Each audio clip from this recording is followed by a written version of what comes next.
Okay, so I do this 4 times before the start of a season. When there's coaching changes and free agency's done, I give an NFL prediction.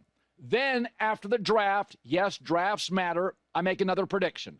Then after camp or during camps, I'll make a prediction. And then right before the season, the Thursday of the season, I make my final prediction. So I've got a lot of changes, but most at the bottom of divisions. So let's start with the AFC. So the easiest, I would bet my car on this one. Bills win it. Dominant quarterback, not close and well coached. Patriots, I've said this, they will be the Washington of the NFL. I predicted Washington and Denver would be the most improved teams. I'm predicting the Patriots will be the most improved team. Drake May actually has a coach, and they've made major upgrades, O and D line. Dolphins aren't good. They're going backwards, but I'll take them over the Jets where I don't like anything. All right, next up, the AFC North. Even if Aaron Rodgers shows up, they're not beating the Ravens or Bengals. Browns, I think, are looking for a quarterback, Arch Manning, in next year's draft. I like their GM, Andrew Berry, and Kevin Stefanski. Don't like ownership. I feel pretty good about this. AFC South, I'm going to make a change. I think the Texans win it going away, and the Titans are a wild card team. I will take the Jaguars third, and I'll move the Colts down to fourth. I don't know who's playing quarterback for the Colts. My guess is Daniel Jones wins eventually. But the Jaguars, to their credit, got the best player in the draft in Travis Hunter. He will make an impact. They upgraded their offensive line significantly. So, again, it's not much, but I'll take the Jaguars third and the Colts fourth. And in the AFC West, I feel the same way. It's inches, not feet. I think the Chargers empowered their run game, and they're going to be a ball control offense with 2 great tackles, a great coach, a great quarterback, and 2 excellent running backs. They also upgraded at tight end. I think they're going to be not as much sizzle as you may want, but they're just going to ground teams. It'll be classic Jim Harbaugh in year 2. You will be looking at a team that is completely different than they were 2 years ago. Chiefs still win 10-11, maybe 12, but they finish second, Broncos and Raiders. Didn't love the Broncos draft. So my AFC playoff predictions, Bills, Ravens, Texans, Chargers, Patriots, Bengals are new, and Chiefs. We go to the NFC now, where I do have more changes. Eagles, Commanders going away. I'm going to put the Giants at third and the Cowboys at fourth. I thought the Giants actually got impact guys in the draft. I thought Scatterboo, the running back, will absolutely make an impact, and Abdul Carter, hate that he's asking for Lawrence Taylor's jersey, but he's going to be an impact guy. They've already got a good D-line. It'll be even better. Cowboys hiring Brian Schottenheimer. Big mistake, very Dak reliant. I go Cowboys in the cellar. Next up, NFC North. I'm keeping it the same. I think the Bears eke into the playoffs. I think Jordan Love I like. I think they're worried about him. That's why I went a receiver in the first round. They're not quite sure they can trust Christian Watson's health. They're going to make this Jordan Love thing work. So they had a couple of other needs defensively, and they went wide receiver again. Vikings will be a very good fourth-place team. I think letting Sam Darnold go, I think they may regret it. All right, I have another change. I'm going to move Tampa from second to first to win their division. I like their draft. I always like their drafts. I did not like the Atlanta Falcons draft, and I don't know what Michael Penix is. By the way, I thought Emeka Egbuka to that receiving core and that offense, he will be an 80-catch guy potentially as a rookie. I think every GM I talked to, when I said, did anybody reach for Emeka, they're like, no. That guy could have been the 5th pick, and it's a smart pick. He will deliver day one. Bryce Young's improved. Saints, they're done.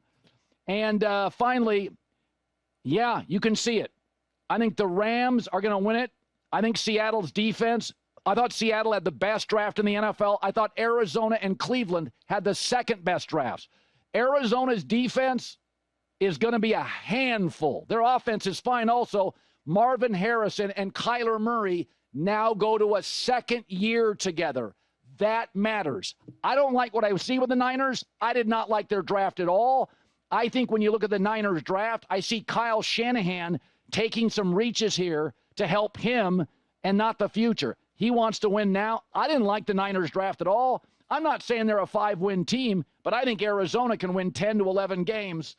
So my playoff picture in the NFC, Eagles, Lions, Bucks, Rams, Commanders, Bears, Seahawks. I don't know. So, okay, what I'm about to say I'm not advocating that you should empty your 401k. Don't do that. Don't empty your 401k. It's quite a tax bill. And I'm not saying you shouldn't always have a horizon or your line on or your sight on the future. I'm not saying that.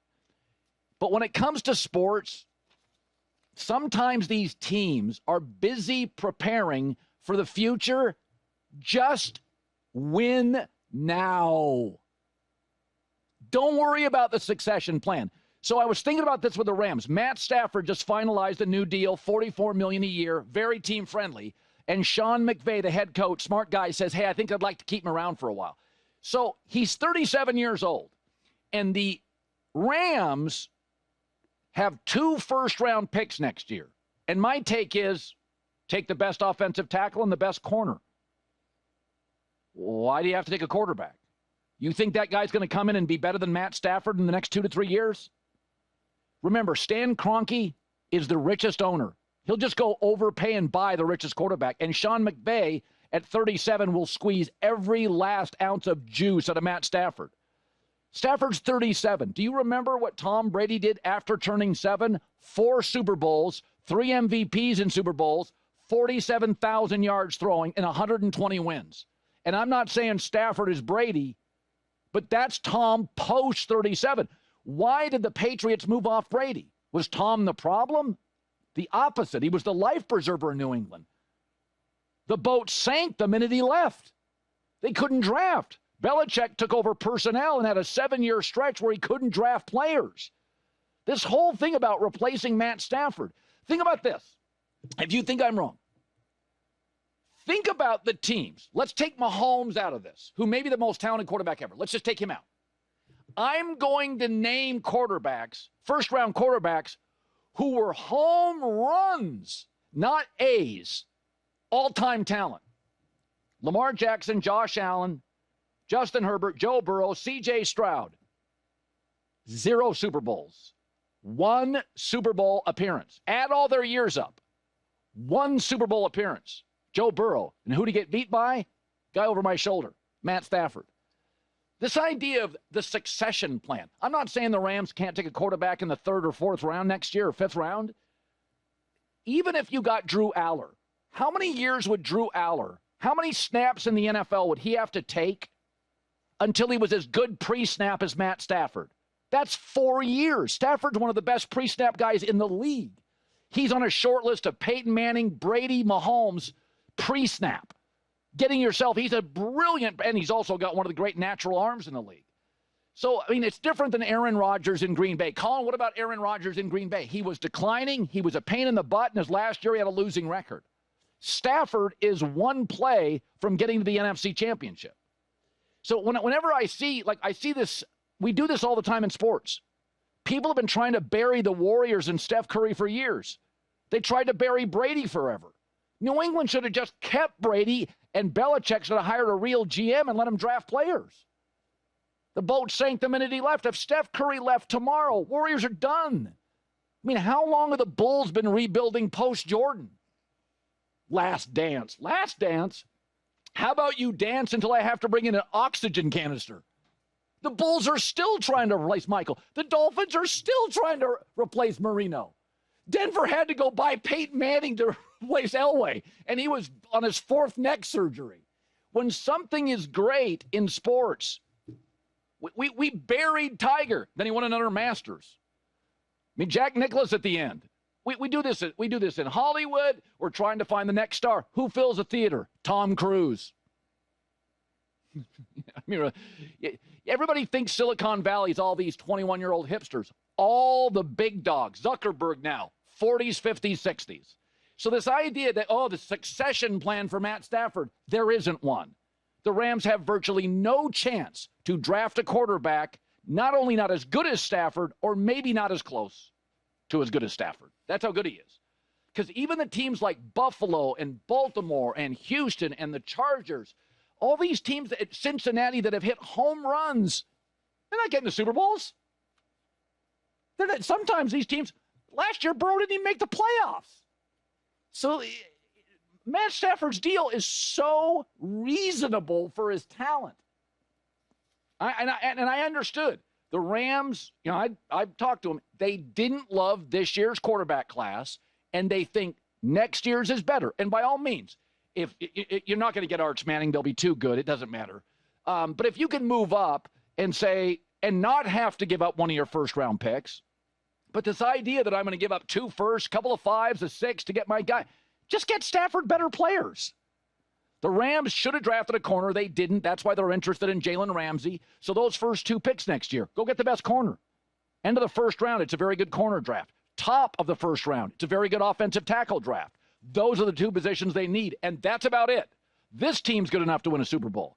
Get them next year. They've got 2 firsts, 2 fifths, 2 6, 2 7. If you want to move up, do it, but get guys who can play. Don't replace the guy who's as good as almost anybody in the sport. And I'm not saying, spend your Roth IRA. I'm not saying that, but when it comes to sports, like they're Brady post 37 threw for 47,000 yards.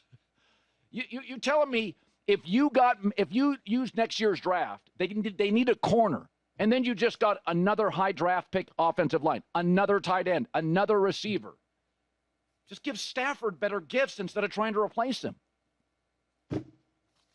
It's the Herd.